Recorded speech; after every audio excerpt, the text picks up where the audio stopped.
Hi.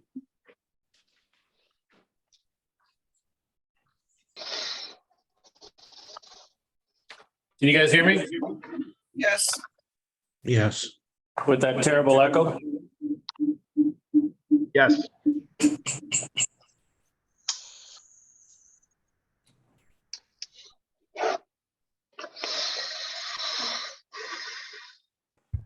How are you? Good to see you. I know some folks backed out of the call at the last minute. So we'll go on without them. I sent a quick note out on the agenda. You have a big echo, LB. Yeah. How about now? Better? No, worse. Are you on two devices? Well, I'm trying to record on one and be picked up on the other. Here, let me.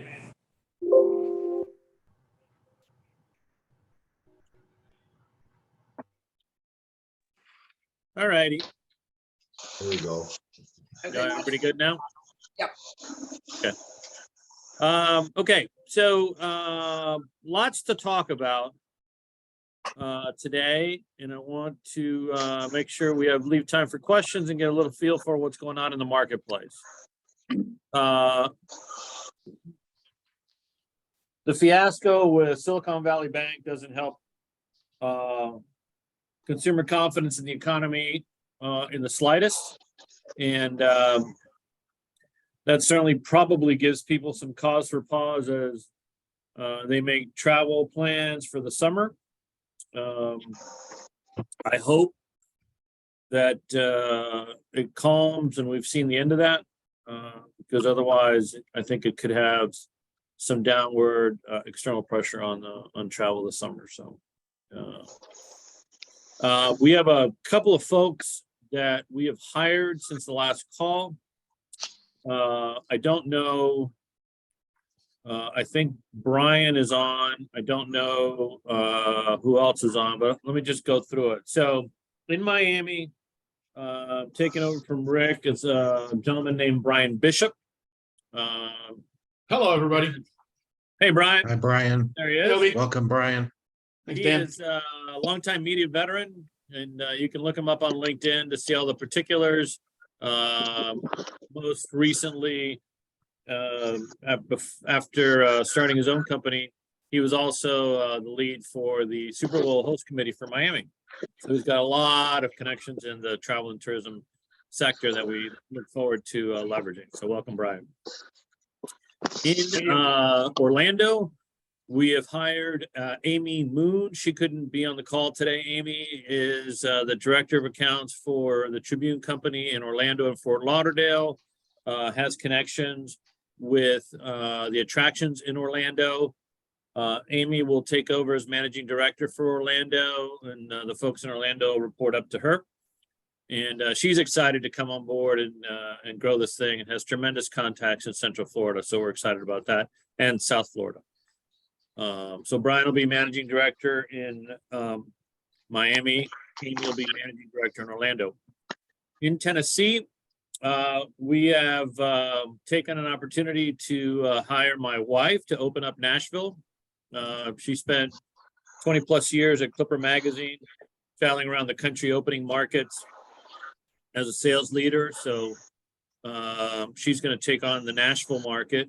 And then just this Friday, we got confirmation, a gentleman named Kevin Hardy will take over and open Pigeon Forge for us as the managing director in Pigeon Forge. So Kevin will start April 3rd. Everybody else official start date is March 27th. Our next city after that is Austin. We already started to look for a candidate in Austin. And then we're going out west to Las Vegas and Anaheim, Orange County. And then we'll come back east into the South Carolina, North Carolina. It's been really interesting talking to folks in the marketplace about what we're doing. We've had some really good candidates. So I'm very excited about that. And everybody likes the story that we're telling. So, at the rate that we're going, we'll double in size in less than 20 months, which is incredibly aggressive. So we're excited about that. So any questions on those hires and any of that? So to give you kind of an idea of what we're doing with new folks, Bill and I sat through and I kind of listened to Bill's sort of onboarding program, and we established some protocols on what conversation pieces we're going to have. We've divided it out over 7 half days. So all these individuals will onboard day 1 with Farmington Hills via Zoom. Day 2 through day 8, they will have these half-day sessions that for onboarding that'll get their feet wet.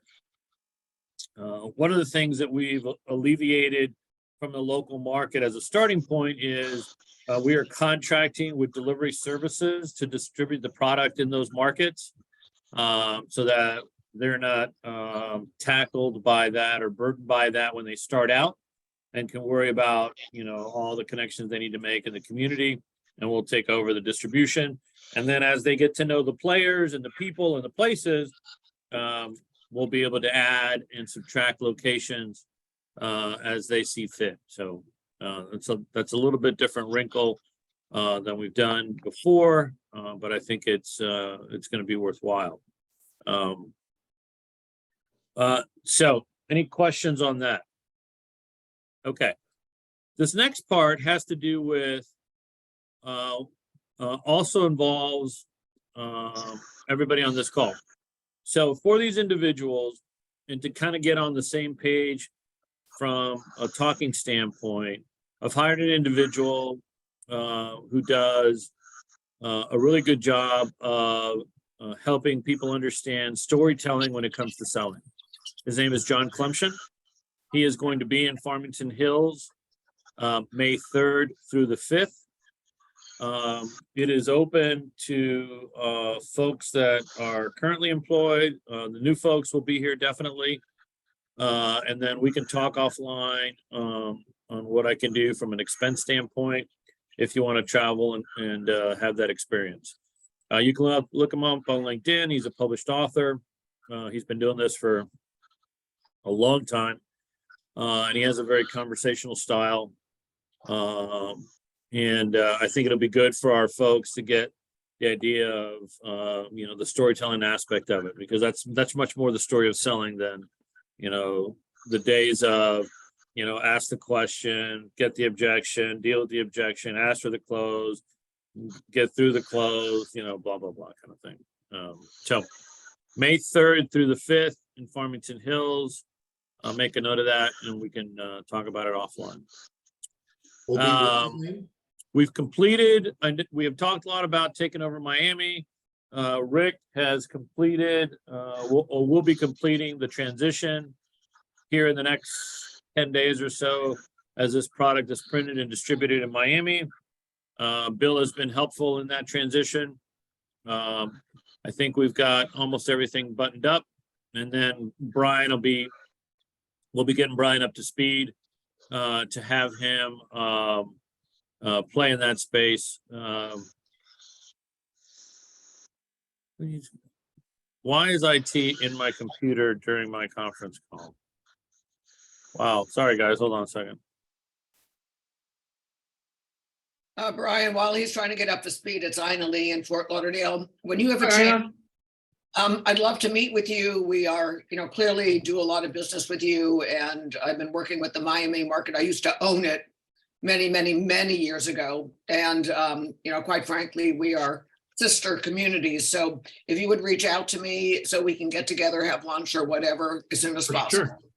For sure. Absolutely. Thanks for saying that, because that was kind of first on my list as well. It's like, let's get together and figure out what's going on and work together. So. Right. And I assume you have my contact information somewhere. I'll get it to him. Sure. All right. Thanks. You bet. Okay, back again. All right. So we have, we've completed, once that product gets distributed here at the end of March, we'll finish that transition. Okay, the website. So we interviewed 3 companies to redo the website. After going through a series of meetings, one of the companies we identified, it was beyond their scope. Another company opted not to respond. The third company is a company called Town News. Town News is a pretty big player in the media space. A lot of us have relationships and previous working relationships with Town News. They have a product under the umbrella called Blocks Digital. They sat with us and they have provided a proposal as of this morning. We set a goal of July 1st for them. That made them very nervous.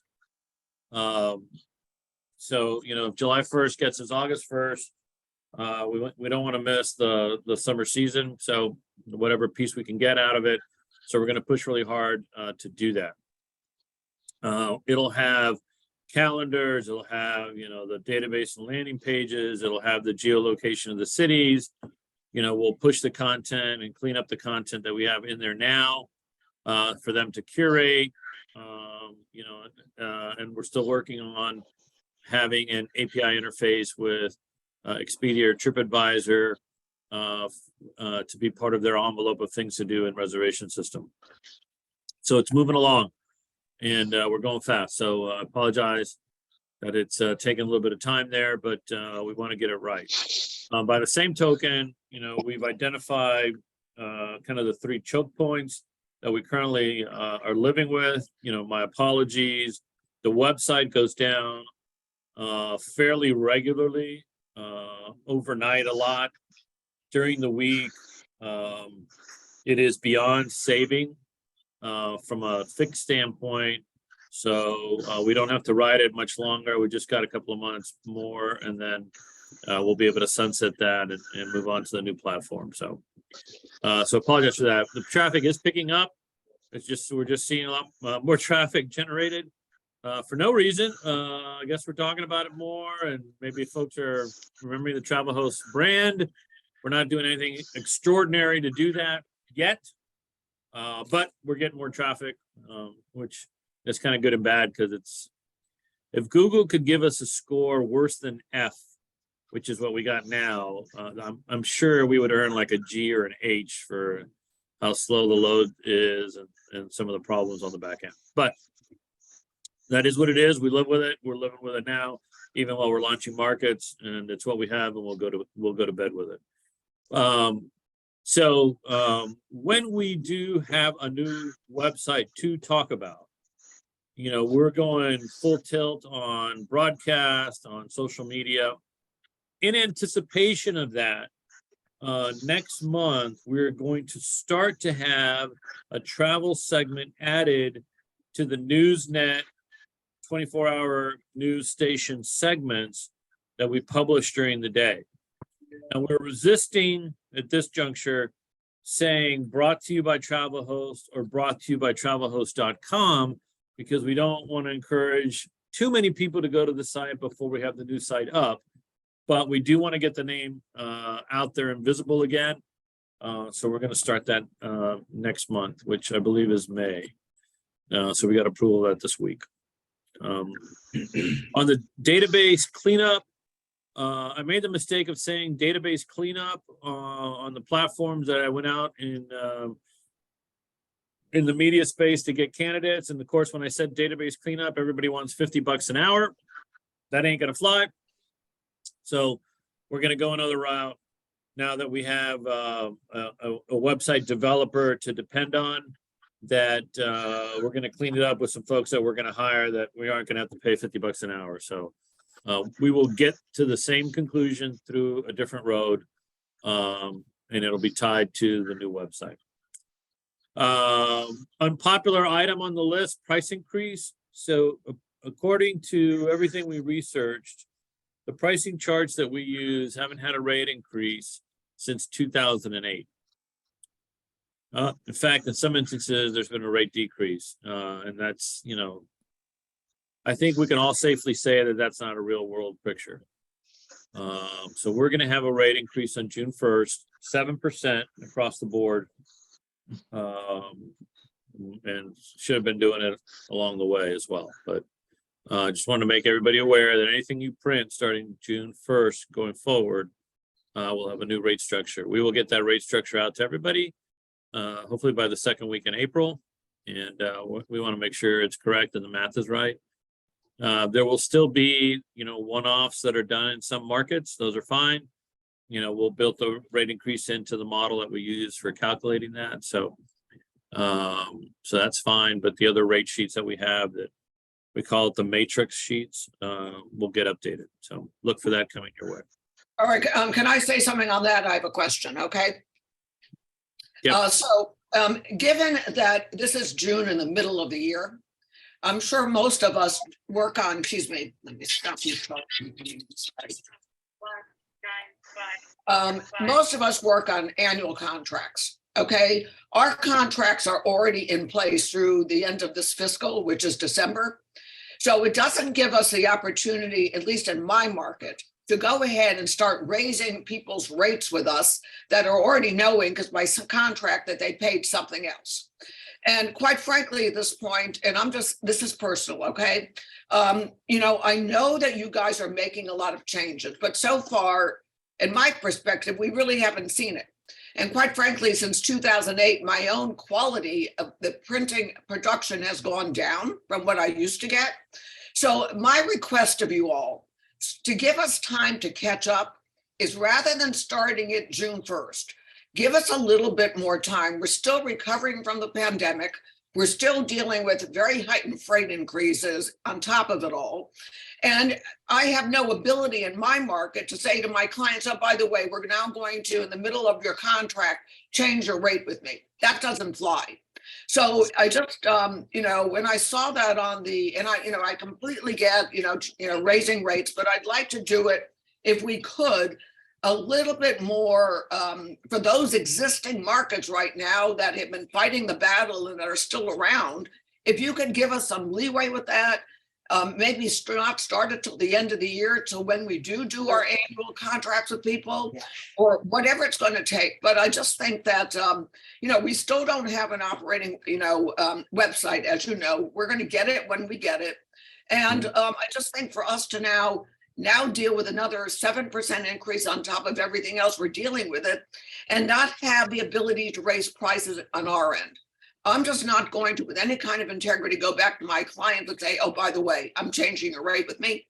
So, most of my clients are on annual contracts, and it just doesn't give me any flexibility that way, other than coming out of my bottom line right now, which is Hey, Matt, are much you impacted. going to be? Yeah, I think the hard part, Ina, is, you're asking us to do exactly what you don't want to do. You want us to observe all the rate increases and not make any changes. Well, I'm getting someone else is talking, I can't hear it. Yeah. Hey, can you guys go on mute, please? Some background conversation. Yeah, I don't know where that's coming from. Yeah, so you're asking us to do exactly what it is you don't want to do. You're asking us to observe the rate increases that we don't want to pass on. And we've, as a company, have been absorbing them since 2008, which is ridiculous. Anyway, you can make any argument you want, but if I said to somebody, we didn't raise rates since 2008, they wouldn't believe me. I mean, those decisions were made. That's history. I can't do anything about that. But pretty much everybody I buy from has a rate increase clause in the contract, that if certain circumstances happen that have to change rates, they pass it on to me. They don't wait till next year to do it. I don't see the rationale. I understand your argument, but that's always the argument, and I'm not sure why I have to absorb the rate increases that I've been absorbing, and nobody and not be able to pass those on. Well, I'm just asking you, I understand that, but from the time we started working with you all, apparently you've said it, you've got some very, very deep pockets, it's not, and you're adding other markets that we, quite frankly, at this point don't benefit from, which I get that we're increasing the network, but I just think in the short term, quite frankly, that's all we're talking about right now. If you could give us a little bit more leeway and wait till the end of the summer, but I'm already in the middle of producing my June, July issue. So it's like now I have to I mean, I Right. don't even know what I'm gonna do. It's like, decreased pages, which I'm already against my competition, a lot less quality and a lot less pages. We're Mhm. going back in room now, we weren't before. We're adding a lot more copies because you want us and we want us to be an in-room publication again. Well, that Mhm. cost us. That is about, the only way we were able to survive the pandemic, quite frankly, is we weren't in room. So we saved a lot on the printing end, right? Right. But now that's not happening. We're just, I don't know about the other markets, but I've added a lot more back in room because that's the model for Travel Host. And that's what's gonna work and have us distinguished going forward. So I'm asking you now, again, I understand from your perspective, okay? I'm not saying I don't, but I'm just asking for a little bit more, I don't know what the word is. I've said everything I want to Leeway. say. Yeah. So I'm sorry, a little bit more. Yeah, what? you want some leeway and flexibility with the rate increase. You know, what, I'll go back and look at it. I never say no. I'm happy to revisit the process, but some markets have raised rates to their customers in our world and are benefiting from that too. So I just, you understand there's no reason to have a business that hasn't had a rate increase for how many years? I mean, that math is just bad math. So, Well, I understand. If I could jump in for a second. Can you hear me okay? Yeah. Orestes? Okay, this is Dan in Long Beach. I don't want I don't want anyone to think that Ina is on an island uh-huh. here either, just because she's the first to speak.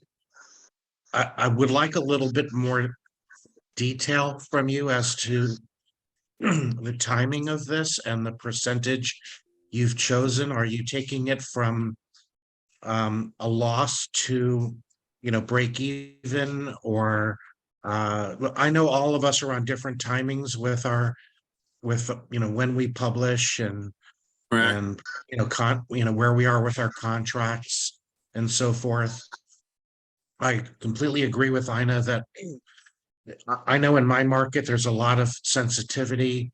A lot of you guys are fortunate you don't have the labor costs that we have in California. It's ridiculous. And so many of our hospitality clients are struggling with, high food costs, high labor costs, et cetera. And my rates have struggled. I've had to make adjustments with existing clients. Like I'm taking them down as opposed to losing them in some cases.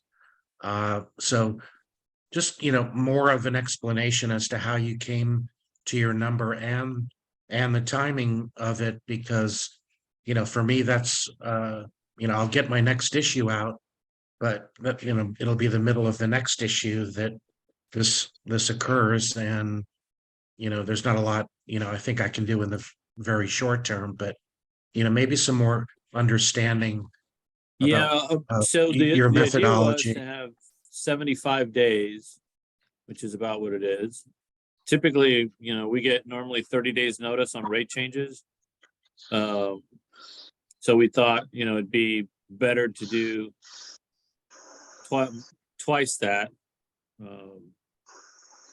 to give everybody plenty of run room based on whenever their printing dates fall.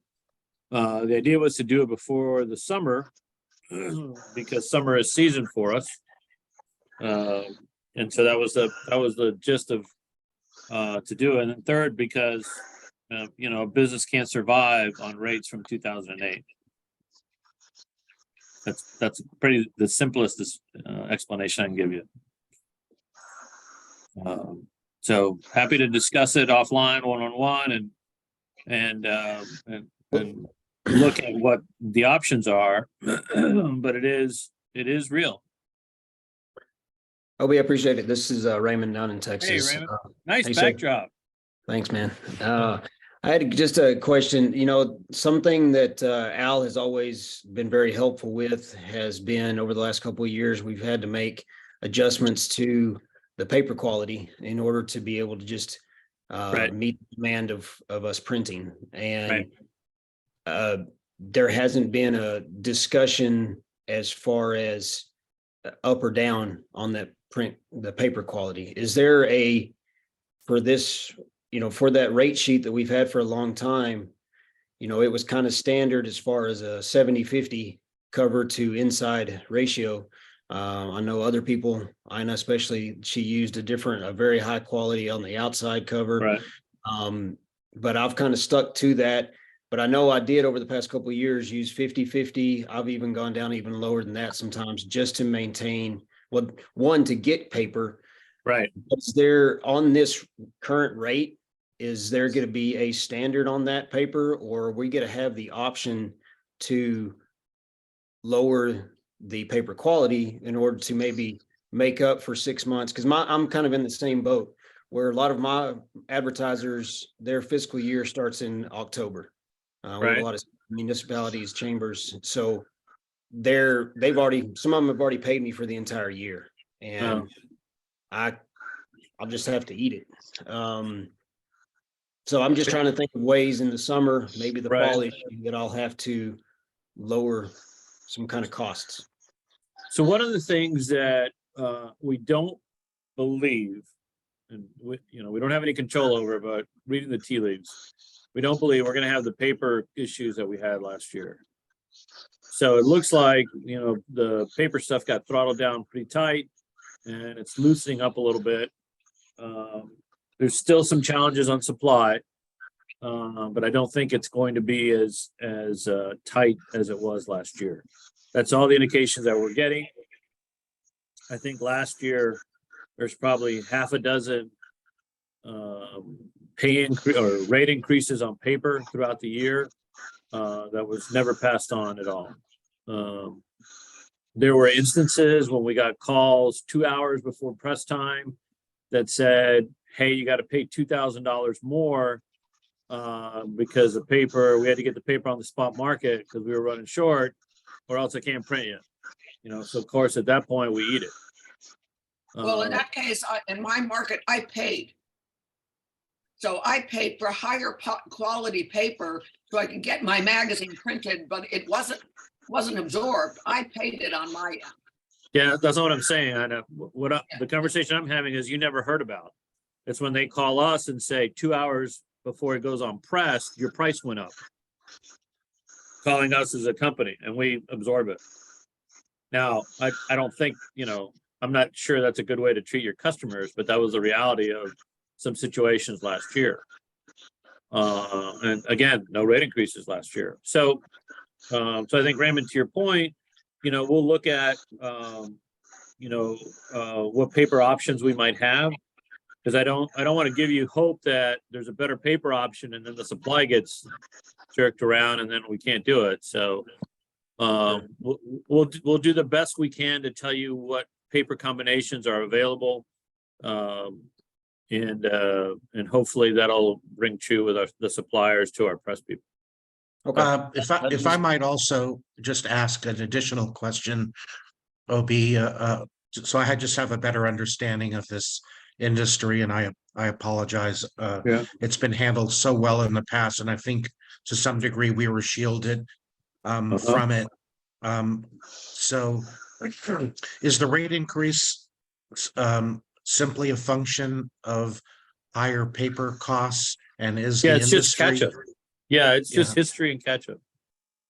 I'm crossing my fingers that the issues don't replicate itself in 2023 like in 2022. And again, nobody ever wants to commit, but the paper supply people seem to think that it's not as tight a market this year as it was last year. So really, it's a good point. It really is about catch up, not, knock on wood, not about anything going forward. Because everything that your customers are feeling out in your neck of the woods, our printer feels as well, and the people that they're hiring and the work that they're doing, and all those things. So, and they're asking for wider print windows, so the new markets are getting longer print windows so they can fit the work in, and some other crazy stuff. So that's more on us. LB, can I jump in here for a second? Yeah. So it's been, good God, probably 20 years since I had to do a price increase exercise around this, but whenever we did it, back at the Flyer, we always kind of told the whole story. And what I'm hearing from you and Bill, and in the process of me getting to know Travel Host, is you're investing and planning a lot of improvements. And so maybe it's more than a 7% improvement. Maybe there's going to be, great value to the clients. We hope there are, and I think there will be. But maybe telling that story in whole helps with delivering the message. Now, there isn't a rate increase that I've ever done that hasn't had one or two exceptions based on, hey, there's an annual contract, or this is a special customer. You can deal with that. We can deal with that on our own, whatever that may be. But I think if we tell the story of your overall plan and vision for improving the product, both from a print standpoint, a distribution standpoint, the quality of paper, the digital presence, along with the message of, hey, we're asking you to bear some of this burden, because since 2008, we have not raised your rates. That's a perfectly reasonable message. Yeah, the hard part there is that we haven't raised them to the owner operators, but they may have raised them to their customers. Okay, fair enough. That's the conversation that they have to have. I think there's a better story to tell here in addition to the price increase. If we make the price increase the focus, nobody's going to go, yeah, sure, no problem. Give it to me. Nobody ever wants to pay any more. No, nobody's going to do that. So, Well, I don't think on our end, quite frankly, any of us are going to go midstream and change the rates for our existing clients, guys. Just because you're raising rates on us, I think that would be really, really bad business decision right now. And so I think we're going to be eating it on our end, at least from the, I don't know what you even call us now. We're not managing directors, but we're kind of this anomaly group here. But so, and to your point, Bill, I completely get that, but we don't have the changes done yet. We don't even have a new website up yet. We haven't done any of the things that we are saying we're going to end up doing. That's why we're not even announcing this stuff yet. So I don't think that we can tie in the changes that may be coming in the future at some time with, oh, by the way, we're going to raise your rates now. So I don't get that part of it, but I understand, I don't want to prolong this conversation. I understand what you're dealing with on your end, OB. I'm just asking you to, because I think with Long Beach, I've had decreases in rates. I have not been able to maintain market share based on what's going on in the market right now. And I had that conversation with you when I met with you in person.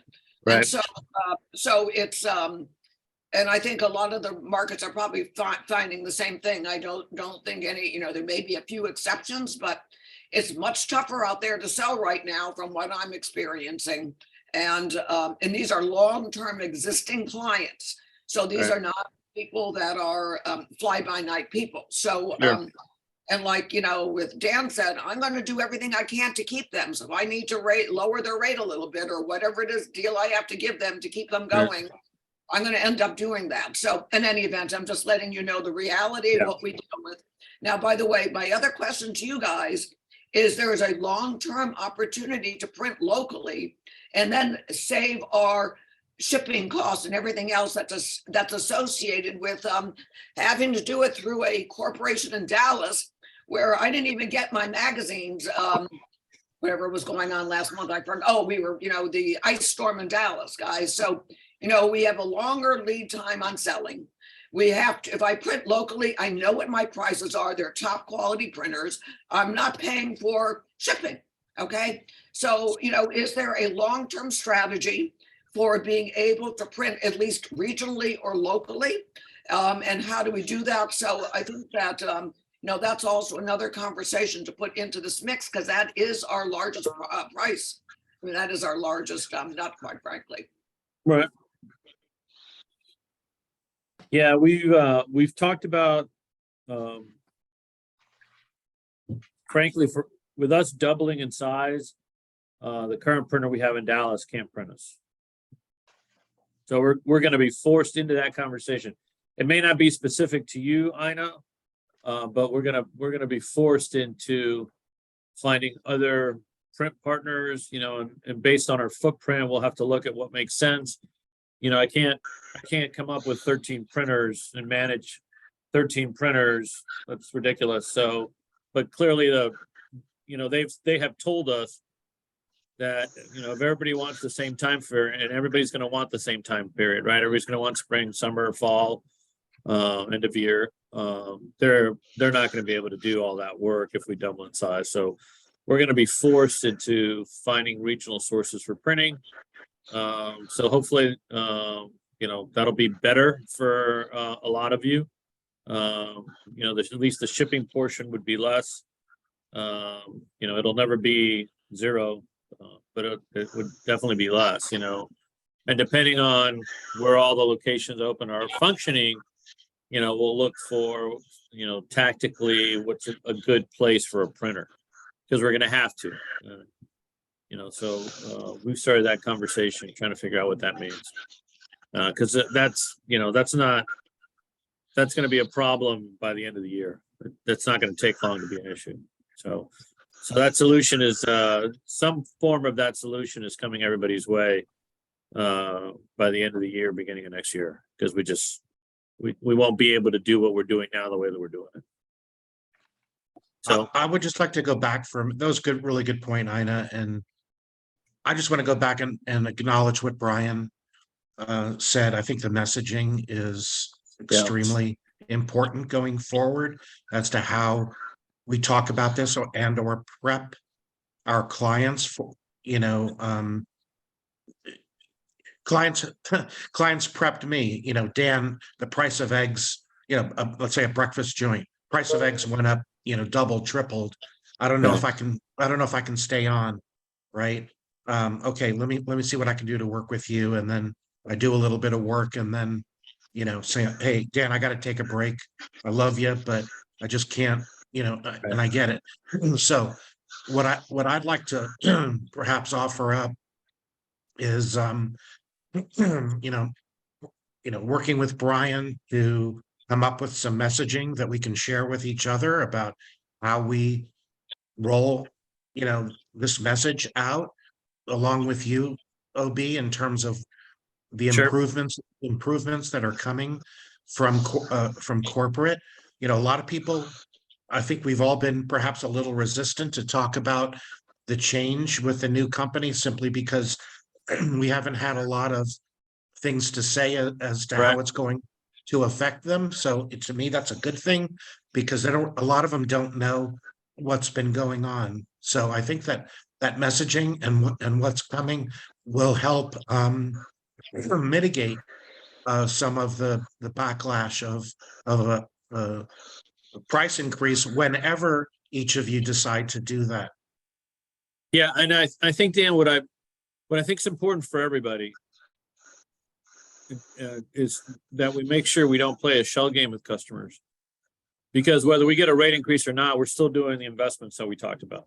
So, I don't want to hinge that conversation on the stuff that's coming down the pike, because we're going to do that regardless. That's our strategy as a business to evolve. And so, yes, that's, I guess you could argue, yeah, that's part of the reason why, but we'll have to be a little bit more specific with some other elements, because I don't think it'd be fair to say that way and get confused about all that, right? I mean, so I think there's a way. Listen, I've been doing rate increases, unlike Brian, more than one a year it looks like for a long time. So I'm sure we can get through this and get out the other side here. I think some form of fashion. I think we can work through it. Sure, OB, and I just think, that you're talking to the majority of the people on this call who are, for lack of a better term, the legacy group, right, that have been shielded by a lot of this stuff, thanks to Bill, for a long period of time. Okay, I think part of this is, we had, and I'm just speaking, transparently to you. We met regularly as an advisory board. We talked through a lot of the issues that were coming down the pike and worked as collaboratively as possible You know, Bill was the owner and he made the final decisions, but he Right. included us in a lot of the conversations that came around the sticky points that are involved in this kind of operation. And I think I would just say, having some, you know, feedback and conversations along the way, Right. you know, with some of the people that have been around for a long time will just help in the communication process and Right. the ideas that flow down the pike. Ultimately, it's your decision, but we just want to, you know, continue to encourage that because, you know, we've been at this a long time and want to continue to, you know, be relevant. Yeah, no, Dan, I appreciate that. You know, I absolutely like this to be a conversation. You know, if nothing, I am transparent. It kind of keeps me off a lot of Christmas cards lists, but I'd rather be transparent than try to massage it into something that it's not. And there'll be plenty of conversations continuing about what we're doing, where we're going, and how we're getting there, and getting some input from the field, because I don't work well in a vacuum and don't intend to. So hopefully folks will participate when the opportunity presents itself. So Right. Obi, final thing for me, and I'll get off the subject for now, so it's not beating a dead horse. Quite frankly, and this goes back to how we announce this thing, because I don't want a blanket announcement that I'm going to be raising prices to my clients. I'm not going to Right. do that. Okay, but I have said from day one, from when the advisory board met in your office, Travelers is now in its 55th year. right, That is a great opportunity for announcing the new travel host when you're ready. And I Right. think it has to come from corporate. right, It's got to be, the new website has got to be up and running. Right. It's got to be part of a much larger picture and a big deal, right? Right. So not kind of a piecemeal thing, well, this is coming and that's coming. I Right. think how we announce this thing, and I don't think any of us have announced it in our individual markets at all, because we're waiting for that. And, you know, I just think that how we do that, and I, you know, hopefully it will be by the end of the year so we can capitalize on the 55th year, you know, and now, you know, a whole new era for Travelos, blah, blah, however bullshit. Yeah. you put- I think So you're. Yeah, so I think you're that's- 100% correct on that, Ina. yeah, And I think the hard part was the Yeah. nobody wanted to encourage anybody to go to the website. You know, we're kind of disencouraging them, I guess, to a certain extent. We have to live with it. It's what we have. We're going forward. We're opening markets. That's what we have.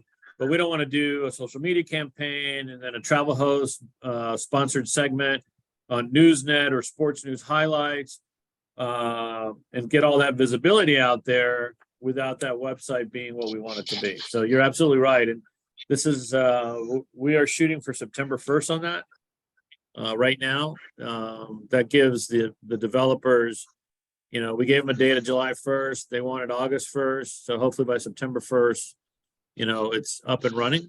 And then we'll do some more promoting. You know, we're kind of dabbling a little bit in it next month with a travel segment. We don't have a travel segment currently on Newsnet, other than if something comes up.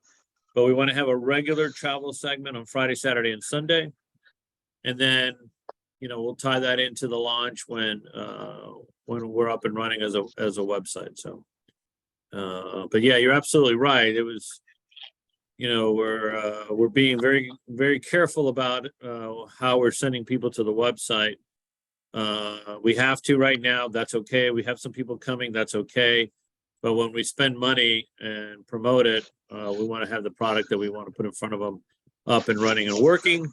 That represents you all, represents the brand the right way. So that's a better experience for them. So yeah, totally in line with that.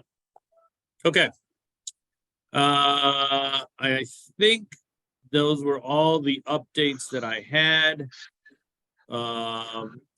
Going around the horn, again, if you keep it to 5 minutes or less, just give us an update on your market. I think I asked a question about special sections. Let me just clarify my special sections question. Some people do a special section inside of their regular magazine. It has a cover on it that says travel host. and a new segment is started. It's usually in the middle section, stitched into the middle section. Some people do it just in sequential pages. And I guess my question is special sections something that we got away from doing? Or is it something that people like to do? So if you give us a quick update on your market and just give us an insight on how you look at special sections, I would appreciate it. All right, So, I'll start with that if you want. So we've had a special section in Travelers for well over 30 years. Now we call it the American Express section. It started 35, by the way, I'm 43 years old, so I guess I'm a super legacy person here. I don't know what kind of category you put me in, but a grandmother legacy. But in any event, it started off because American Express gave us a lot of money to put together a retail section and Travel Host that was branded under American Express. Over the years, it morphed because they moved their marketing people from here into New York. So it's no longer, I don't get any participation from American Express, but we keep the section going because it's part of our branding. And what I like about it is the look of it. So it's not, it doesn't look like an explosion in this single factory. If you look at our section, a lot of people have copied it. It's formatted. And I think as we grow Travelers, those formatted kinds of look are very important for what Bill Berger used to call the look and readability of Travel Host. Okay, I'm going back many, many, many years ago. Because when I see a bunch of ads together that on the same page that have no format to them, they don't look good, quite frankly. right, So I keep that section going. Now, by the way, it's also because all the ads are together. There's no editorial there. I charge less for it, okay? In the old days, American Express used to give me dollars and they used to pay a third of it. They don't do that. But people are used to paying a bit of a lower rate to be in that section. Now, other now, by the way, I know other travelers have copied that format. What do they call it? Dining section or whatever it is. I know some people do golf sections. I know different people do, based on their market, different special sections that work for their individual markets. Does that make Right. sense? Yeah. So that's but, kind of what I was thinking about. Like, do we do a women's section or do we do a destination wedding section? Because we know that's potential for folks that are traveling to the marketplace. I'm just curious if people conceptualize things like that throughout the year and build extra pages in for something as specific as that. now it used to be in the old days we could overrun that. I don't know that we do. I don't do it anymore, but Right, and whatever those special sections were, right? So I know some people, excuse me, some people were also doing that as well. But that's at least a long-term ongoing section that's been in Travelers for well over 30 some odd years. okay. All right, great, thanks. Ina. I can, Hi, hi, I can share with a little bit about that as well. We do specifically, if it's okay, do we still have time?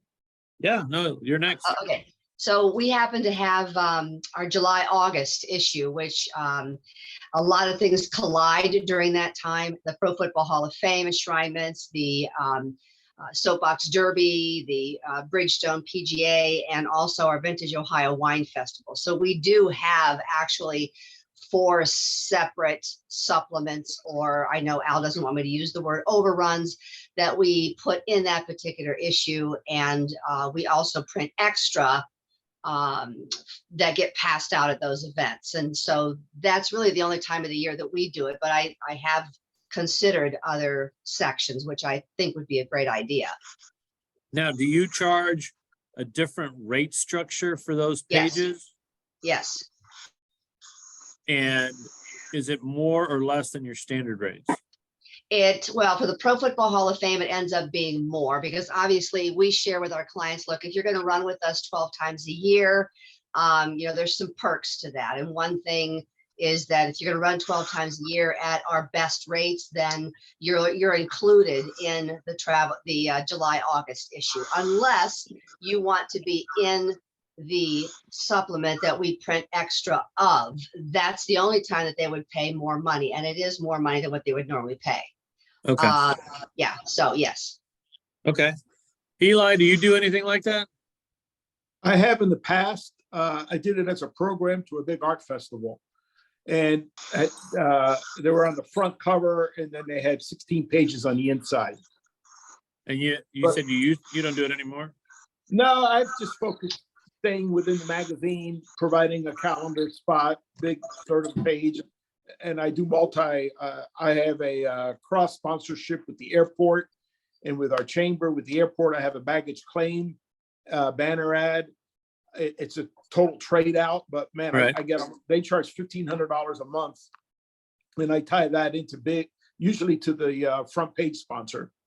Do you, And, do you benefit from that airport relationship there? We're getting pitched to pay to be at the Sanford Airport, which is the smaller airport in Orlando. For me, it's huge. I mean, I'm providing them a full page ad in our magazine and I'm getting the banner ad for no cost. But I turn around and value add it to my advertisers who Right. are on the cover. Because then they're on the baggage claim. So, and that's really worked out well with the chamber. I also do a total cross sponsorship. I'm sponsors of over $10,000 of things a year. I have a full page ad in the chamber magazine. And I Right. take that and I cross promote.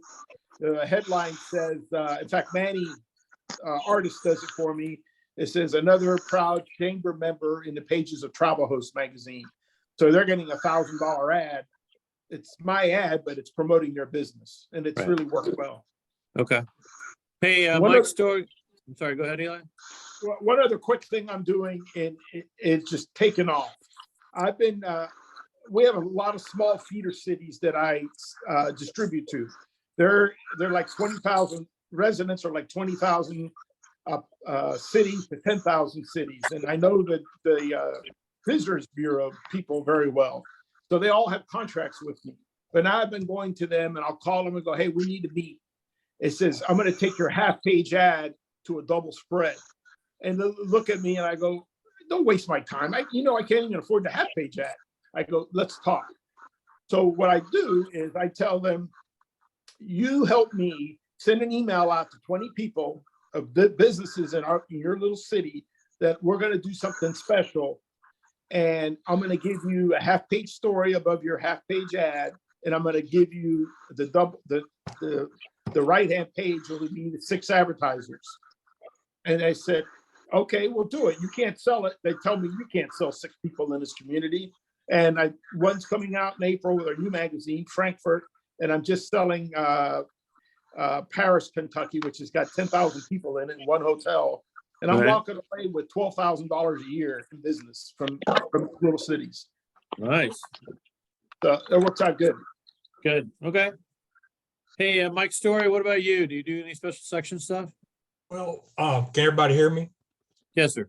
Okay. Well, we were getting ready to do that pre-COVID. We were strong enough. We felt we could do it. It was going to be a summer issue, all type of summer fun in Central Texas.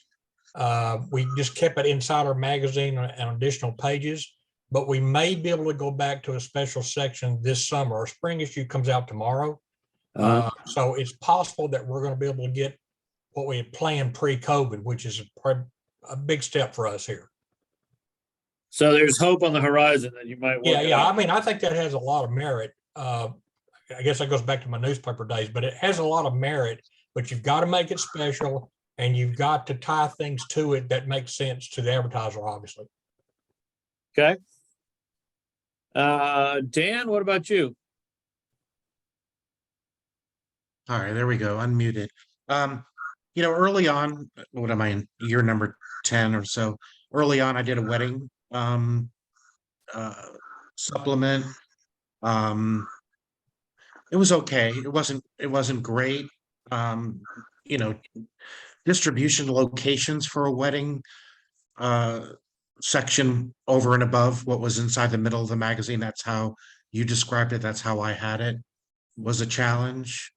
The areas that I really wanted to do it in, really hard to get traction. So I wanted to do a brewer, like a brewery section. We have a lot of craft breweries in Right. SoCal.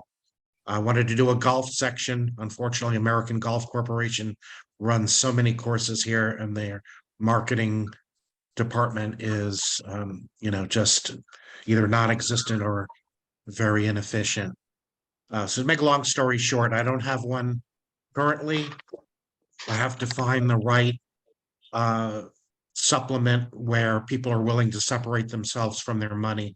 The craft breweries are not. They just don't want to spend money. They're either, paper thin margins or whatever. So I just chose to stay away from it because I didn't want to chase, good money after bad. Other than that, as I mentioned on the last call, it's been challenging in our market.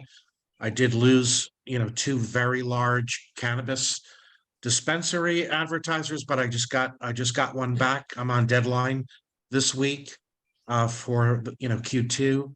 I got one back, and one coming in the summer. I'm getting more attraction advertising back. That kind of lagged coming out of the pandemic. Dining advertising came back before attraction advertising. So we deal with some interesting, as I mentioned, labor and cost issues here in Southern California. That's just out of control, in my opinion. But that's just the way of life out here. But I'm encouraged because we upticked for this coming quarter. After a tough 2022. So we're okay. We talked to some folks from Visit Orlando and Visit Florida who had been out to your market visiting their counterparts. And there was it seemed like there's a lag between what's happening more on the eastern side of the US than what's happening on the western side of the US. They were talking about hotels being full, but restaurants not having enough people to serve. They were talking about down in the Gaslamp district, down 6th Street, 20 closed storefronts of restaurants because they don't have any workers, kind of thing. So the worker thing continues, but it's a little bit better now than it was 6 months ago. But it looks like it's going east to west is what they were telling me. And they projected it would take 2 years for it to get all the way to the West Coast, any improvement in that situation. So, but I sure hope not.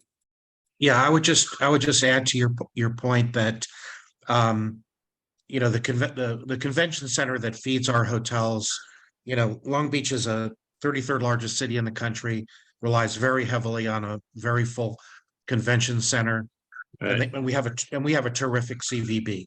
But as you know, there's lag time coming out of the pandemic about when those conventions, not only rebook, but actually occur.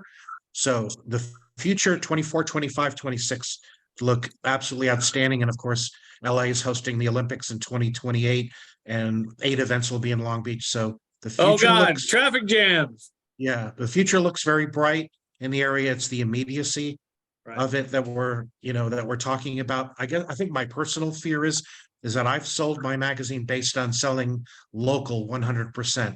Because we're in such a dense market, I haven't had to rely on any chains to be part of my magazine. And I'm, to me, that's the anathema of my business because I love local.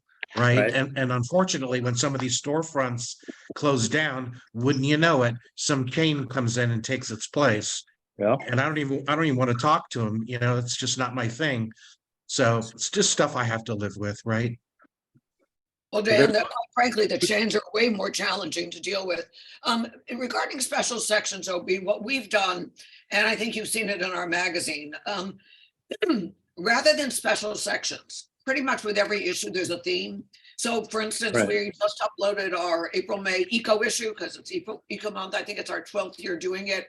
You'll see all of these eco adventures and eco kudos that are actually part of our editorial, but they're pictorial. They're part of the added value the clients are getting. They look great. And we also promote a lot on our Pinterest and our social media. So everything we do in those regards is very tied in. We always do at least a 2-page spread in every issue dealing with dining of some sort. Again, very pictorial, a formatted look that is also tied into added value, and we don't charge more. It's part of the added value they're getting, and then we also tied into social media.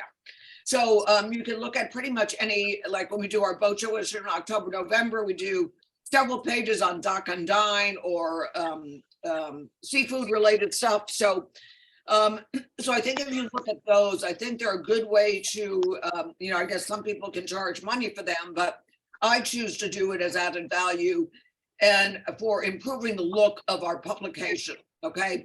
And for our readers, I mean, the readers love it.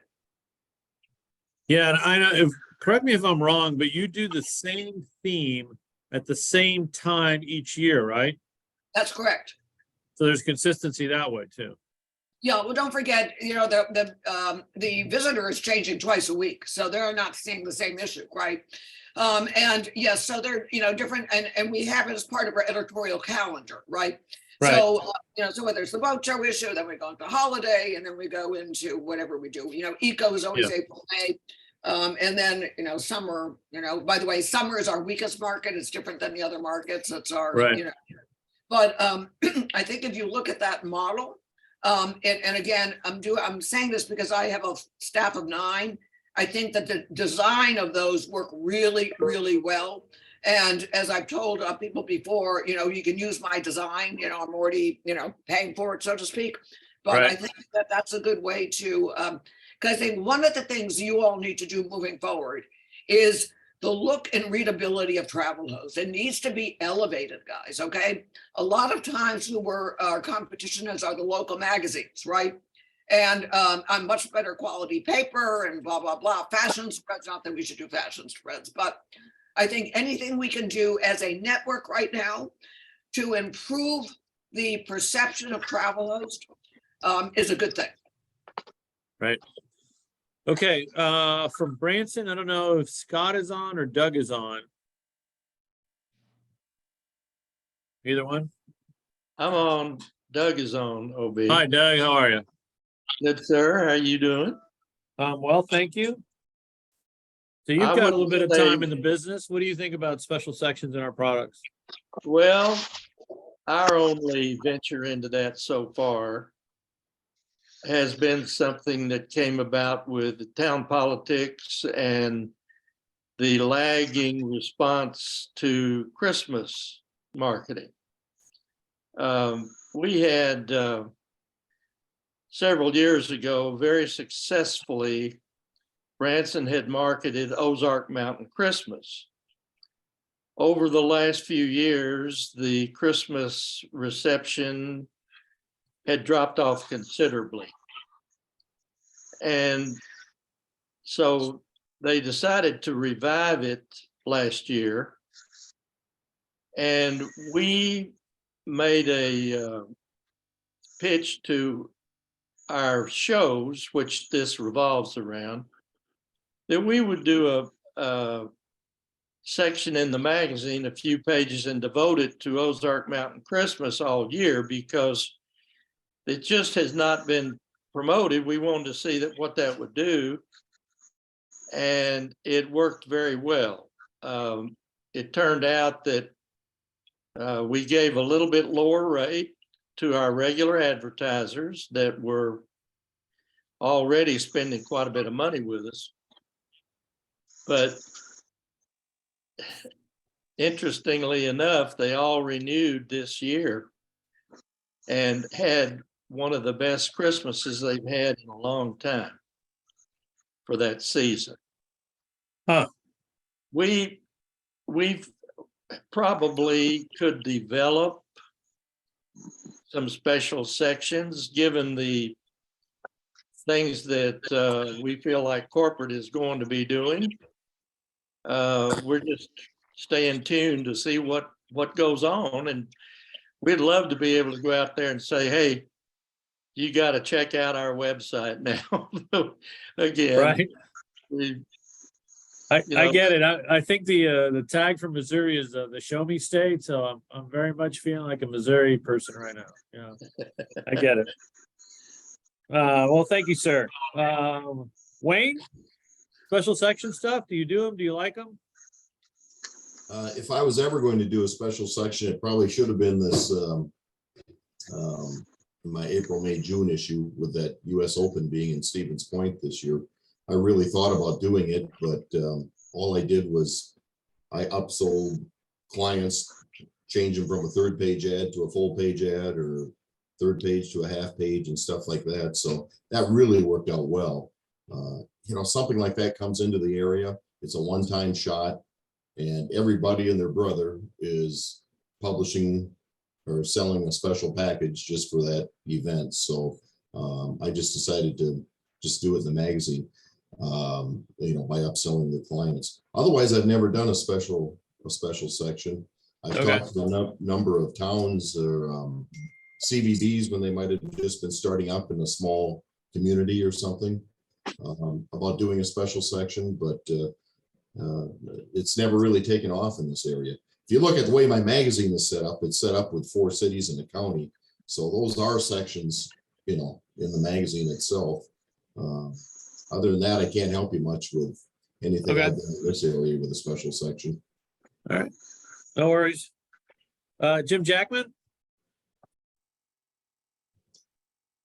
Yes, so I've been printing a Cripple Creek official visitors guide for them for 13 years. And so we print that like an annual print and put that in the center of the spring, summer, fall issue. And we print 80,000 of them. So they get an extra 12,000 roughly, because the rest of them are in the magazine, to send out to all the state visitors centers. And but it's one of those deals. It's a small town, about 1,200, 2,000 people. And so my rates are like 70% off for the advertisers there. And it's casinos, but the casinos are really tough to work with. There's only like 4 or 5 of them. So I work with about three or 4 of them, and they changed hands. And now the Golden Nugget just bought one of them, and a lot of the bigger casinos have come in, so more corporate.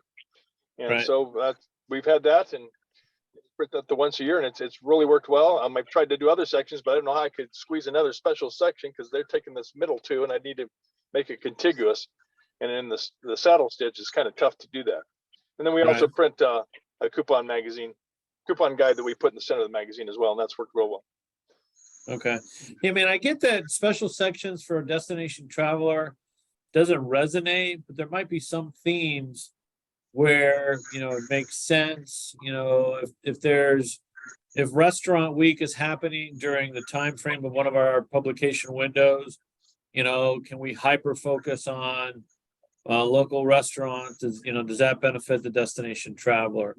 You know, if there's, you know, a Halloween period at an attraction, you know, can we tie that into something that the destination traveler would like to see in a product like ours? You know, so, you know, I guess the traditional special section stuff doesn't resonate with, you know, a destination traveler, but I'm thinking that there might be some others that maybe create some additional revenue opportunity, especially if you do it at the same sequence every year. You can get followership, and maybe that's, you know, my feeling is money is coming in more smaller buckets over time than fewer larger buckets, and maybe that's something, you know, that has an opportunity. Hey, did John? Go ahead. OB, just before you move on that point, perhaps something that we can take a look at when the website is done is Yeah. a digital supplement by Right. market. You know, that we would be way more nimble if we were able to do something like that, and fulfill some short-term immediacy and so forth. You know, I say to my clients, and I know it's almost like a little bit of a, you know, like this phantom, you know, benefit, but you know, I still send people to the website simply because of the QR code and the ability to find the magazines digitally. That's a Right. huge part for us, and that cannot under any circumstances, be taken down. That would kill us, Right. Across the country. But I'm really starting to, put more, thought around how we can use, digital, social media, other things to promote our clients' businesses outside of the print. They think a lot of like that anyway. Right. And so if we could come up with, digital supplements that we could sell once we have our web story down, I think that might, and I think it's just easier, to manage that, the whole distribution aspect of it and the additional cost of the printing and everything else. If we could do something from a digital fashion. I'm not the digital expert, but something I'd love to know more about. Yeah, no, I absolutely, I think you're spot on, and I think there's some things that we can do. And I think there's some ways that you can use the print to tease the digital so that the print still has value, and then you get an enhanced experience digitally. So that's been the norm, but that we're used to as people on the web. So we got to make sure we create that experience. Hey, John Pashera, are you on? Yes. Hi.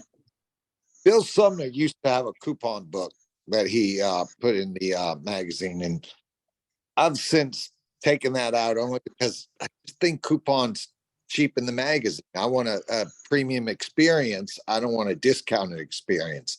But Right. that link to the digital would drive more of my premium clients to go to that to the digital experience. And I think that what Dan's about is first and foremost with regards to ought to be where we drive them to get things like coupons, because I just don't want to put them in my magazine. It cheapens the product.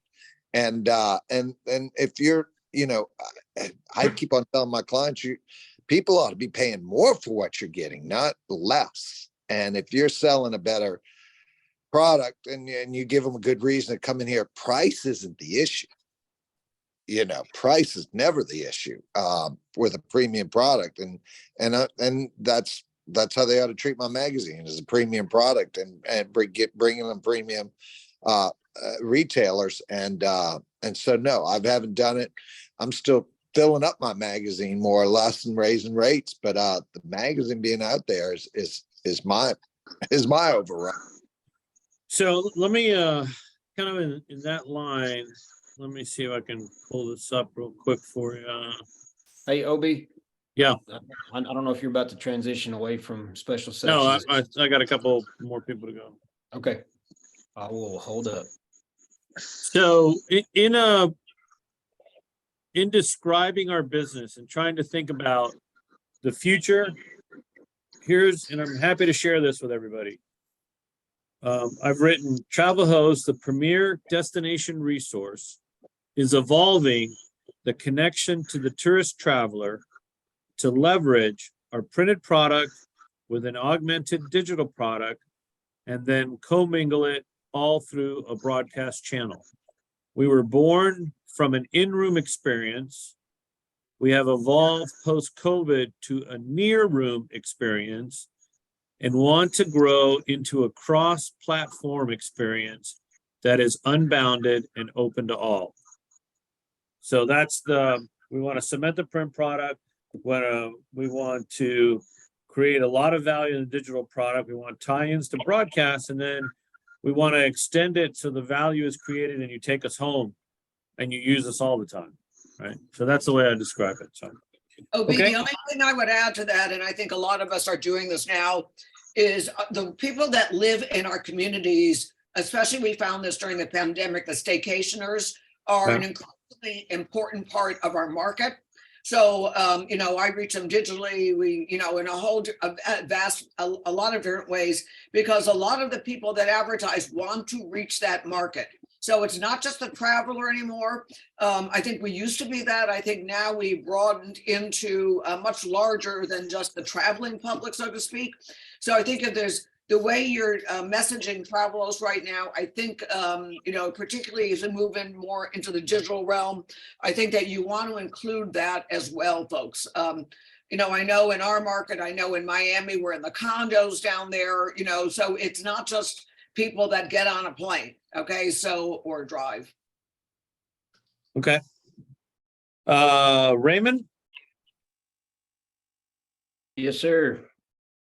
So yes, I have a special section that I put out in the springtime, and it is 13 years in a row. It's a visitor museum guide. The guy before me did it 2 years, and I've done it the last 10. And it is where, because it is an overrun, I put it in the spring, but then I print it an additional amount I can distribute the rest of the year.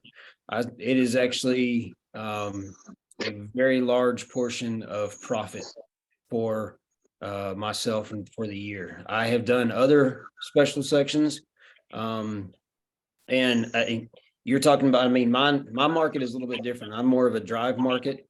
Right. And so I encompass a whole lot of towns, less than 10,000 people. And Right. It's a visitor museum guide. So it's highlighting on historical attractions, things like that they may only have $1,000 in their advertising budget for the entire year. And I'm their go-to for the entire year. So Do you charge more for it or less or the same? on this one, I don't. I actually charge a little bit less because it is only one. And the reason is it's only one time a year. And the only reason I do that is because it actually is cheaper to print the overrun than it is the magazine. So because of that cost difference, the overrun cost, the profit on the overrun, I make an 80% profit on the overrun. Where the magazine, I might make 55, 50, Right. just depends. So that's where if it costs me less to print it, and a lot of these are small towns and they may Right. have 2 people on staff or they're all volunteers. I'm going to do my best to get them in and help them.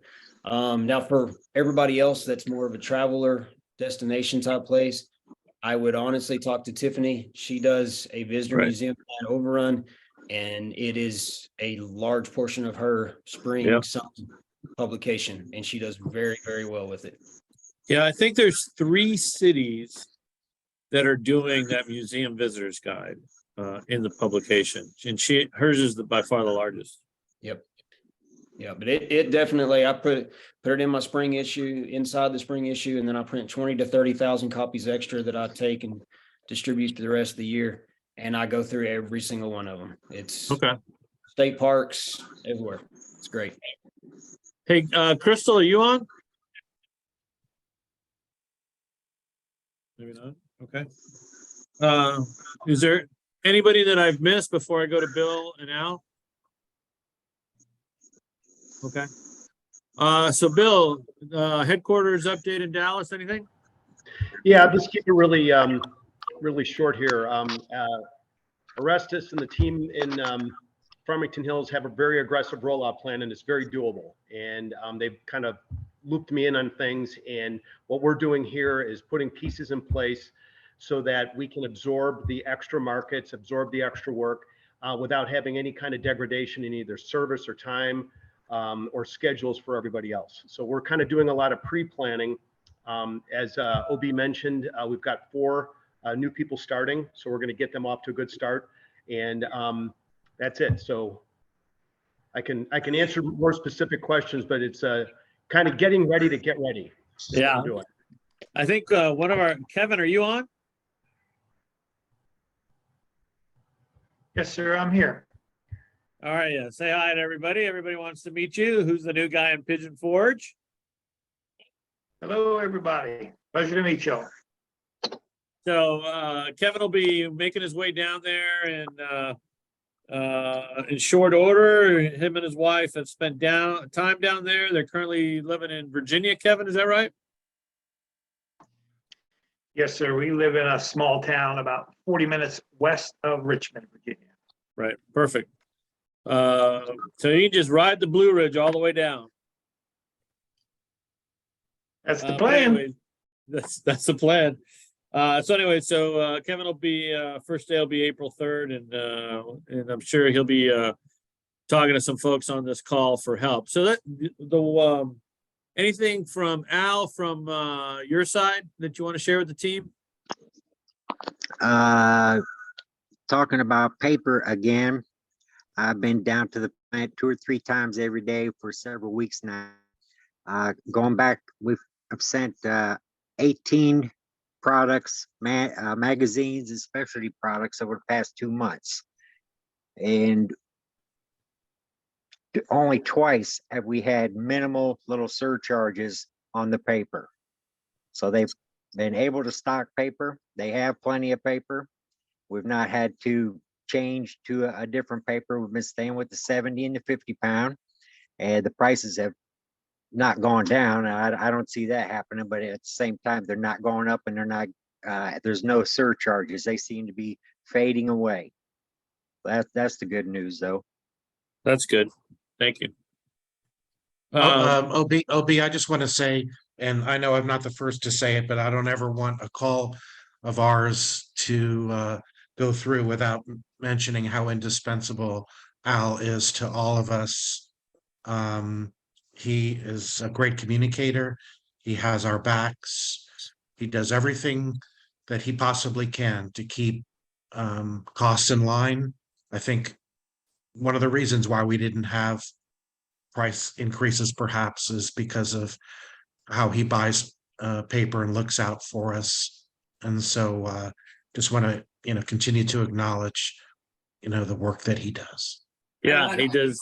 We want to underline that, ditto it, and put it in bold. Just go ahead and send him that monogram plaque for his office. That the greatest of all time was the goat of travel hosts. No. Hey, as long as we can keep him out of parking lots and keep him safe, he'll be all right.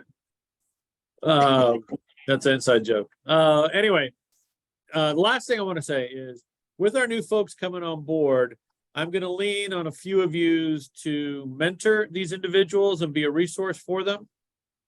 I think your expertise is needed, and hopefully you can carve out a little time for them. So I'll be talking to some folks individually about that. I'd like to set that up in a one-to-one relationship with everybody and let you go from there, because they'll always have questions. And as we continue to open markets, Bill and I are going to be spread thinner and thinner. And so we don't want to lose any focus on the folks that are hired last month, because we're focusing on people that we're hiring next month. So we're going to need some folks to help us out a little bit. And I'll talk to you individually about that. But that would be my model going forward, is to have that as an opportunity for everybody. There is some conversation about kind of having an annual meeting, place to be determined. Me, I'm always going to want to go warmer than hanging out up here, but up here is obviously easier. And I don't know when the right time is, but I think it's worth it, all of us sitting down in a room, especially as we're growing, to keep sort of building the infrastructure. So more to come on that.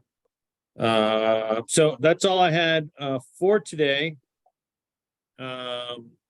Anything else from anybody else? Okay, I think, let's see. 1, 2, 3. The call in April, I may need to move that to the week before, because I am out the 19th. So look for a note on that. Hopefully you folks can attend. And then I mentioned something to Mercedes. Eli, I told Mercedes that hopefully here in the next couple of weeks, I'll drive down to see her. And I was thinking I'd just keep going and drive down and see you. So hopefully you won't be on a world cruise at that point. I am in a couple of weeks. I'm leaving. How long will you be gone? 2 weeks. Beginning of April to the 15th. Beginning of April to the 15th. I think that'll work out. I think it'll probably be when you get back then. Cool. there's no reason for me to, I'd rather just put you guys, you're about 5 hours from her, so 5, 6 hours from her, so I'd rather just get you two at the same time. So I'll make it work for everybody. Okay, great. Okay. All right, everybody. Appreciate your hard work and appreciate your time. Call us if you need anything, and I will follow back up on the rate increase conversation. And I will be judicious about that. Okay. All right. Thank you. Thank you. Bye-bye.